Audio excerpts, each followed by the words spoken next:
in general, sensitivity equals poverty. Now, what kind of fucking shit is that to say? I'm getting these awards, but it's true. It was you. Was it you in the library this morning? Sitting there? Yeah, well, okay. I saw your nose. I did. Anyway, I was just watching the edited, already posted version of yesterday. That's sequence 2, which I guess after lunch. When I had that slide of Rudy up here and talking about just as I went to the slide of when you're 50 and why part of the problem with the emotional bank accounts is that we don't like the way we look, etc.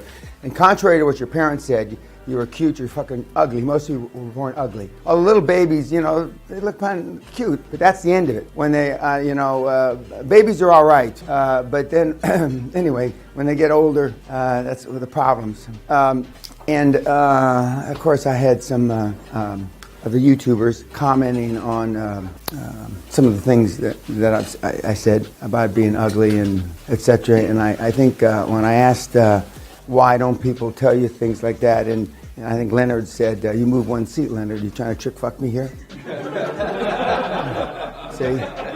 Don't fuck with me, Leonard, you fucking gypsy. Anyway, so Leonard was sitting over there when he said it. He said something to the effect, it's because we don't want to hurt people's feelings, right? Okay. And that's true. And the QLA platform model isn't, remember I said, as long as it's moral, ethical, legal, you're not breaking laws and you're not hurting anybody's feelings on purpose. But you will hurt some feelings. And because you're going to be showing, not just because you're showing a different personality, the inner you, we'll call it. I won't say it's the real you, because it's not the real you. The inner you, what's possible back there, if you scrape through the DNA and you find what your ancestors were like, 50,000 years ago. But it's because of the sensitivity of the other side of the equation, which is the people that you're going to be dealing with. And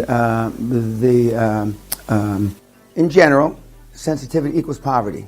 Not across the board, but in general. Other than Mother Teresa's up here, and she was a tough gal, and I got stories about her.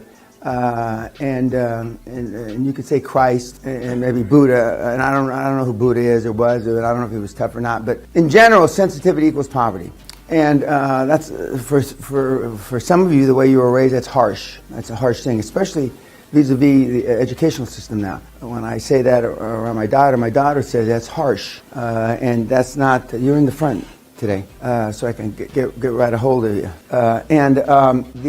But it's not because what you would do now if you were alive 600, 700, 800 years ago wouldn't be considered harsh. It's how the Homo sapien has evolved. By the way, I have my Nairoda tie on today. Nairoda, and where I taught some back in the 90s to the kids, and because we've evolved. Now there's several movies out over the years where they show the utopian society and what we're going to turn into, and we're basically we're wussy. We're wussy, and I believe that. And even though I'm going to live a long time, I hope to Christ that I don't, or Buddha or Allah, all of them, that I don't live that long, because it'll be it'll be hard for me to deal with.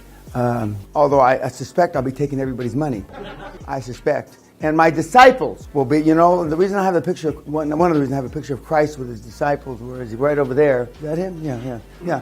Is because the people that I put out of this program are my disciples. And I didn't think of that when the first 18 years of the program, but the last 3 or 4, they are my disciples, and they go out there and they don't spread bread on the water and that kind of shit, But they're my disciples because they're following through. But again, as I pointed out, and with a number of the slides of the PowerPoint presentation, people have been saying and using this methodology for 4,000 or 5,000 years. I mean, a lot of this stuff isn't new. In fact, hardly any of it's new.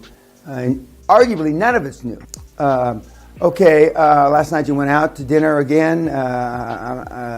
You didn't go to the same place, right? You went to another place? Did you go to the place on the water in Arbroath? I should get a cut from them. I mean, I sent so many people there, but tonight we're in. We have the homework we didn't do. Still, the goals.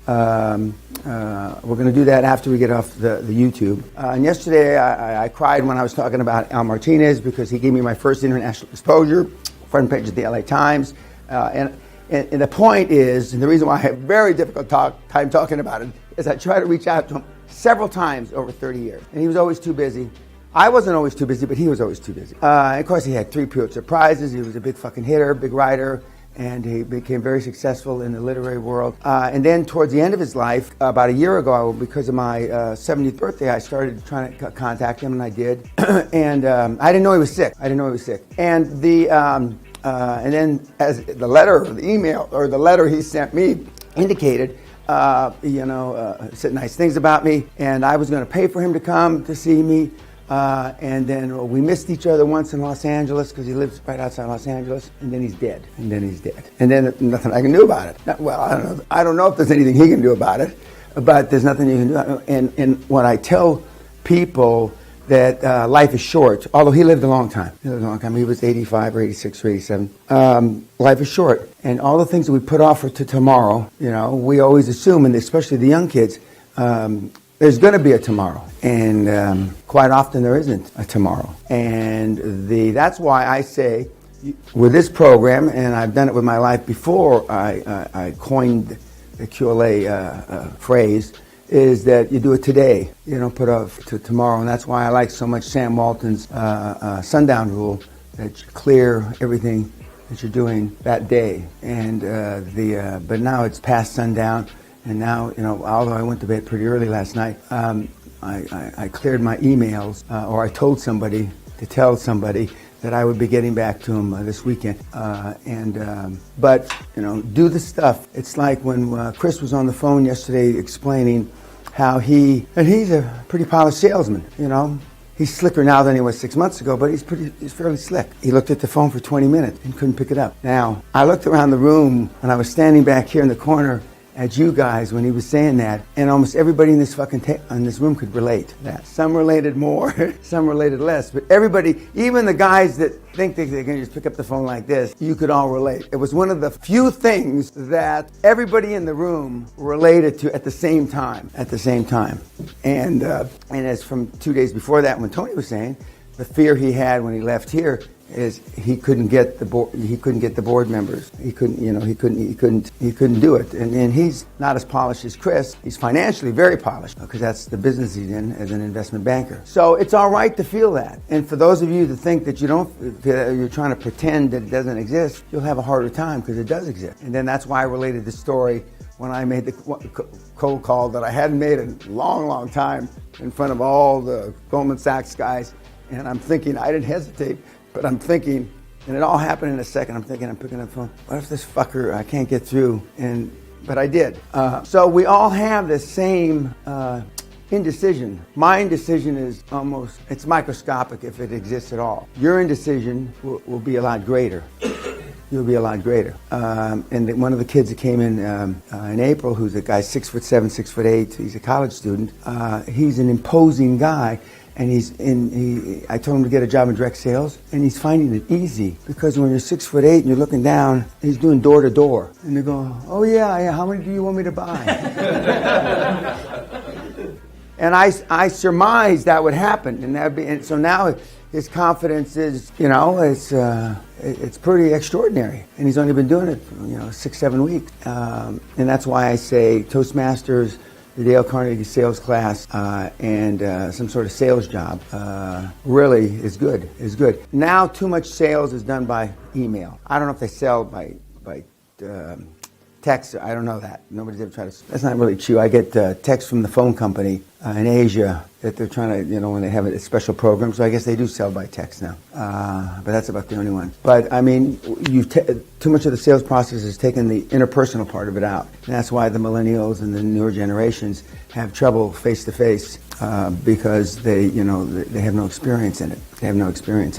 Now, I have no other words of wisdom this morning. Kat, take a shot of Al up there.